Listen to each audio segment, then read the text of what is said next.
So next topic is rational. Oh no. Um, ratio, proportion, and measurement. Ratio, proportion, and measurement. Ratio, proportion. Actually before ito, my daddy is rational and irrational. Tatanggalan ko lang. I think yan ang nagsinulba ko. Bagan damo na ni Doro. Anyway, rational, irrational. May dagadiya bearing pero diri niyo masyado kailangan na good. So tatanggalon ko lang na topic. Ngadto kita diretsuhan ratio, proportion, and measurement. Ratio and proportion, ratio kasi is are two numbers, 'di ba? Two numbers nga imo is to gintatagaan equivalency.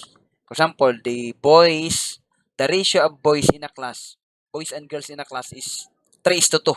So boys and girls in a class, boys and girls is 3:2. Usually may datira nga put nga. Grabe wala kami ini. But anyway, a review. So the ratio is 3:2. And importante la talaga itong ratio and proportion is you can connect it to percent, decimal, amo latiya. So if you say what is the ang aning proportion, of course, because this is ratio and proportion, so ito doon ratio and proportion. So meron ka nga the ratio of boys to girls is 3:2. How many boys are there if the girls is 42? Kita na in proportion, kita at proportion itong 2 at 42. 2 in proportion ito 42 kay because naka-ratio kasi ini tapos ito nga naka-proportion nga diya 42 meaning anot ginta times nga maging 42 amo proportion. What is that proportionate? Tas amo gapit times nga di 3 para mo makuha answer, di ba? If this is girls, may pakiana the ratio of boys to girls is 3:2 in a class. So how many boys are there when the girls is 42? So you can just imagine ang 42 times mo tiya in how much? In 21. So times mo in 21 para makamayada ka in 42, di ba? So amo gapit times nga di para magkamayada ka in how many boys? 3 times 1 is 6. 3 times 2 is 6. So there would be a 66 boys. So the ratio now is 66 boys is to 42 girls. The real ratio, in proportion with that ratio of 3:2. So that is what ratio and proportion means. Ang proportion, magagamit mo lang pagpasa ka or pagpaubos, basta may dani mo ratio. Kung nag-intact ni mo ratio, of course, masakalat kung sumering ka nga proportionate nga madako hiya. Kita niyo? So, may ratio and proportion. The myth of ratio and proportion. So, of course, ato na ito't mga problems nga maarang ka dahil proportion. Ito dapat imigta times nga magkakamiada ka. So, yes, sala, nabangin may strain yung nagsosolution ini. 3:2, 3:2. Tapos, ma-equals dida. Anto kasi, ade ubos. So, masaring ka, x is to 2. X is to 42. Kaya 42 man ang ginatag, diba? And then, you have an x which is unknown. So, pwede gapit yung solution. Masaring ka, x is equal to, pero at isa deklarado, manumatamban-tamban. So, 3, adi ma-times ng tigbaw, magiging 42, tapos adi times 2. Ang 42 ni mo can be divided by 2, so masasalin is 42 is 21. So, amo na tiyaw. 21 times 3, 1 times 3, that is a 63. Ay, sorry. 21. Sorry, nagsepo ko na. 3 times 1 is 3 ngayon. 3.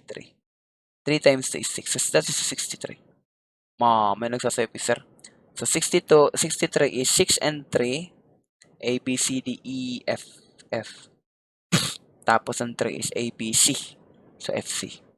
Okay? So, that is ratio and proportion. Measurement, actually, include ko lang mga magsayon. You have, ang mga gini-measure? Kaya hindi ka nakakaintindi mga simple measurement. Area. For example, imo area. O di ka mo nakakaintindi area iton Makida Bay. Pero hindi ba ito starring. So, area are surface area, two-dimensional x and y. So, meaning kung area, Baga na times in duha nga dimension. So kung ano imo square kita tayo mo square kung may daning square kasi paprito aside so ano mo x is ano mo y is s, ano mo x kumbaga imo, di ba? Ano mo x is s it kay laba, ano mo y is s kay laba, amo iton gin mo multiply nimo s times s which is s square. Amo ito area of a square is s squared. O ano mo side squared. So amo imo area formula. Anything ito nagimo multiply nimo an imo length.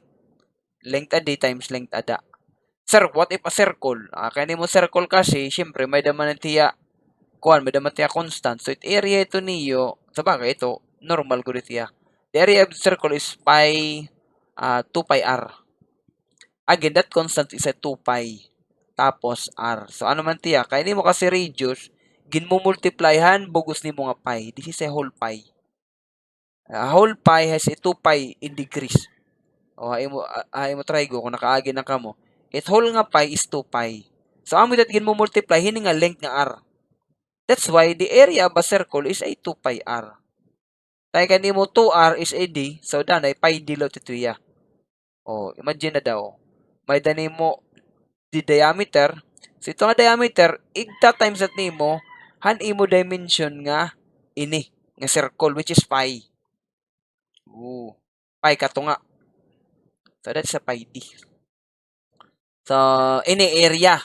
Area, circle, square. Usually, simple ito, circle. Tapos, may dani mo square, may dani mo rectangle. Ito gadla.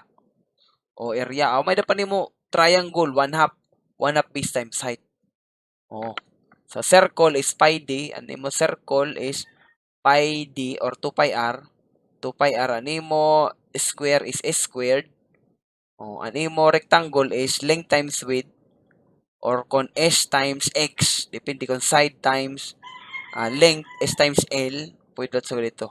And then for your triangle, your base, ano mo triangle, ano yung base times height. Kung nakasuga dito, ano mo base, tapos madrawing ka lang anin may height. Ini height. Pwede ka piti hypotenuse height.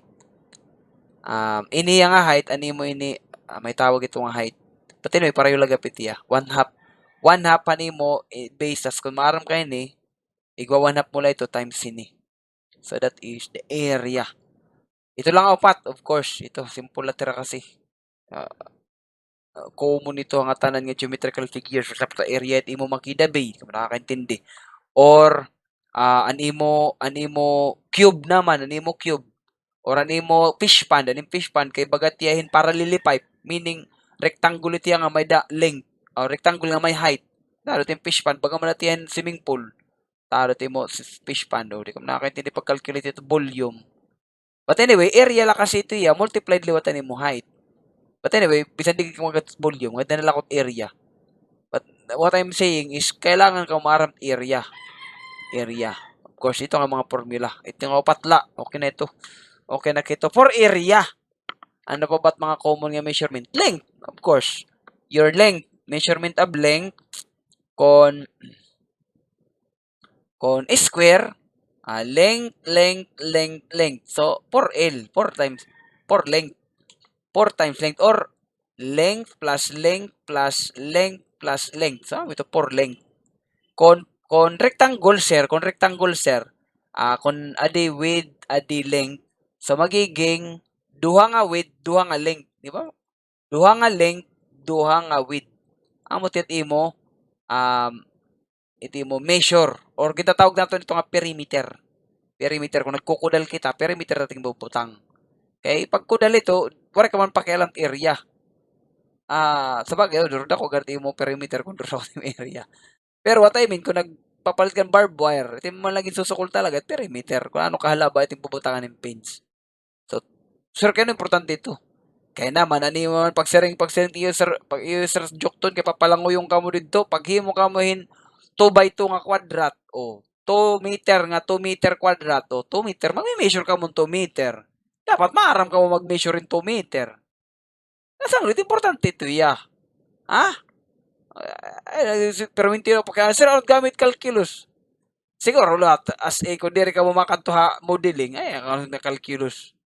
At least, mga ito nasa kayo, grade 5, grade 6 na lang. At least importante. So, 2 length plus 2 width. Or, 2 length plus 2 width. Ang malatiya. Ito na yung perimeter. How about perimeter pa circle? Okay, again, ito mo circle kasi is circumference ito ya. Circumference is, ano pa tiya? Pi d gitu tuh. Sorry.